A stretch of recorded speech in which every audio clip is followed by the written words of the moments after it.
ඔයාගේ ශරීරයේ මේද මට්ටම වැඩි නම් ඔයාගේ මනසට කම්මැලි කියන සිතුවිල්ල එන්න පටන් ගන්නවා.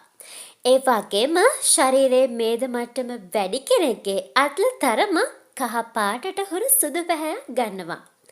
ඉතින් යම් කෙනෙක්ගේ අත්ල දිහා බලලා එයා කම්මැලි කෙනෙක්ද නැද්ද කියලා කියන එක ඉතා සරල දෙයක්. ඉතින් මේ වගේ සරල සිද්ධාන්ත රාශියක් එකතු වෙලා තමයි හස්තරේඛා ශාස්ත්‍රය නිර්මාණය වෙලා තියෙන්නේ.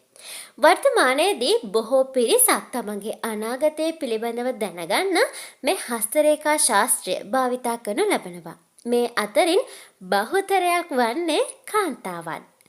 බොහොමයක් කාන්තාවන් තමන්ගේ විවාහ ජීවිතය මොන වගේ වෙයිද කියලා දැනගන්න ලොකු කැමැත්තක් දක්වනවා. දැනට විවාහ වෙලා ඉන්න කෙනෙක් වුණත් තමන්ගේ ඉදිරි විවාහ ජීවිතය පිළිබඳව දැනගන්න වැඩි කැමැත්තක් දක්වනවා. ඉතින් මං අද කියන්න යන්නේ හස්තරේඛා පරීක්ෂා කිරීම මගින් කාන්තාවන්ගේ විවාහ ජීවිතය පිළිබඳව දැනගන්න පුළුවන් කරුණු කිහිපයක් ගැන. ඉතින් මම මේ අද කියන දේවල් ඔයාගේ වම් අතේ පිහිටලා තියෙනවද කියලා පරීක්ෂා කරලා බලන්න. ඔයාගේ අතේ මෙන්න මේ ස්ථානයේ තියෙන රේඛා විවාහ රේඛා කියලා හඳුන්වනවා. ඇතැම් වෙලාවට ඔයාට විවාහ රේඛා එකකට වඩා වැඩි ගණනක් පිහිටලා තියෙන්න පුළුවන්. එවැනි අවස්ථාවල ඇතැම් අය හිතනවා විවාහ කිහිපයක් සිද්ධ වෙයි කියලා. ඒ වුණාට ඒක වැරදි අදහසක්. මේ පිහිටීමේ අදහස තමයි දකින කෙනාට ඔයාගේ හිත යනවා කියන එක. ඒ වගේම විවාහ රේඛා කිහිපයක් පිහිටීමේදී එතන තියෙන දිගින් වැඩිම රේඛාව මගින් විවාහය පිළිබඳවත් අනාවරණය වෙනවා.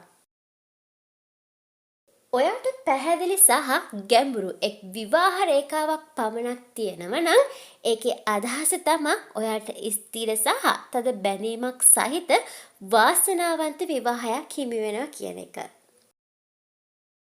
ඔයාගේ විවාහ රේඛාව සුළඟෙල්ලට ලංව පිහිටලා තියෙනව නම් ඔයාට දායාද හිමි විවාහයක් ලැබෙනවා. බොහෝ විට යෝජිත විවාහයක් වෙන්නත් පුළුවන්.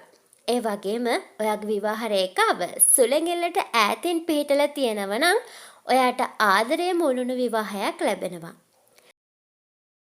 ඔයාගේ විවාහ රේඛාව මේ වගේ ඉහළට නැමිලා තියෙනව නම් අන් අයගේ ඊර්ෂ්‍යාවට ලක් වෙන මට්ටමේ විවාහයක් කරගන්න ඔයාට වාසනාව ලැබෙනවා. ඔයා බලාපොරොත්තු වුණාටත් වඩා හොඳ විවාහ ජීවිතයකට ඔයාට යන්න පුළුවන් වෙනවා. ඔයාගේ දබර ඇඟිල්ලට පහලින් මේ වගේ කතිර ලකුණක් වැටලා තියෙනවා නම් ඔයාට මංගල යෝගයක් උදා වී ඇති බව ඒකෙන් කියවෙනවා. ඉතින් ඔයා අවිවාහක කෙනෙක් නම් මේ පිහිටීම ලැබීමත් සමග ඔයා ඉක්මනින්ම විවාහයක් ලැබෙන බව කියන්න පුළුවන්.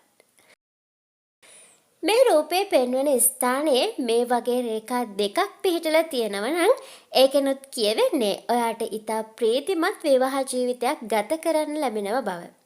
දැනටමත් විවාහ කෙනෙක් නම් ඉදිරියේ ඉතා වාසනාවන්ත බව මේ මගින් කියන්න පුළුවන්. දැන් මම මේ කියන්න යන දේවල් අදාළ වෙන්නේ දැනටමත් විවාහ වෙලා ඉන්න අයට. බලන්න ඔයාගේ වම් අතේ සුළඟිල්ල ඔයාගේ බෙද ඇඟිල්ලේ දෙවන පුරුකට වඩා දිගින් වැඩි නම් සැමිය ගන්න තීරණ වලට බලපෑම් කරන්න ඔයාට හැකියාව ලැබෙනවා. තවත් විදිහකට කියනවා නම් සැමිය ටිකක් යටත් කරගන්න ඔයාට හැකියාවක් ලැබෙනවා.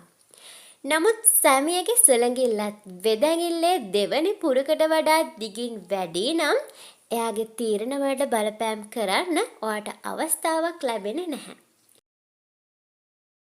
සමහර කාන්තාවන්ගේ අත්වල කිසිම විවාහ රේඛාවක් නොපිහිටන අවස්ථා දකින්න පුළුවන්. ඒ වගේ අය තනිකර ජීවිතයට ඇලුම් කරන අය විදිහට හඳුන්වන්න පුළුවන්. නමුත් කිසිම විටක විවාහයක් සිදු නොවන බව මේ පිහිටීමෙන් ප්‍රකාශ වෙන්නේ නම් නැහැ.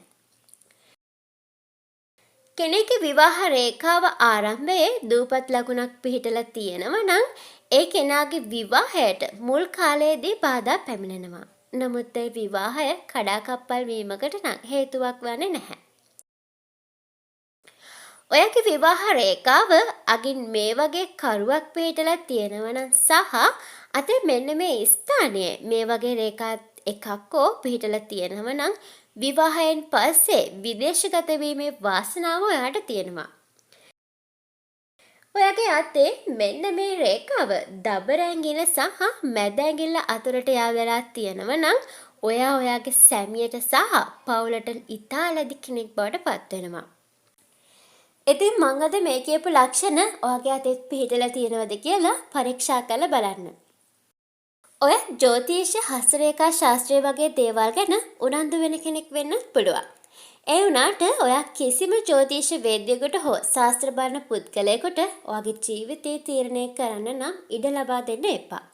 ඒ වගේම ඔයාගේ අතේ දැනට තියෙන රේඛා සටහන හැමදාම ওই විදිහට තියෙන්නේ නැහැ. ඔයාගේ මනසේ සිතුවිලි වෙනස් වීම වලට අනුව අතේ තියෙන රේඛා සටහනත් වෙනස් වීමකට ලක් වෙනවා. මෙන්න මේ නිසා හස්තරේඛා පරීක්ෂාවක් මගින් කියවෙන අනාවැකි කාලයත් සමග නැවත වෙනස් වෙන්නත් පුළුවන්. මේ හින්දා කෙනෙක්ගේ අනාගතය සම්බන්ධයෙන් අවුරුදු 10කට වඩා එහා ගිය අනාවැකි ප්‍රකාශ කිරීම සාර්ථක භාවයෙන් අඩු වෙන්න පුළුවන්. එහෙනම් තවත් දවසක නැවතත් හමු වෙමු. සුබ දවසක්.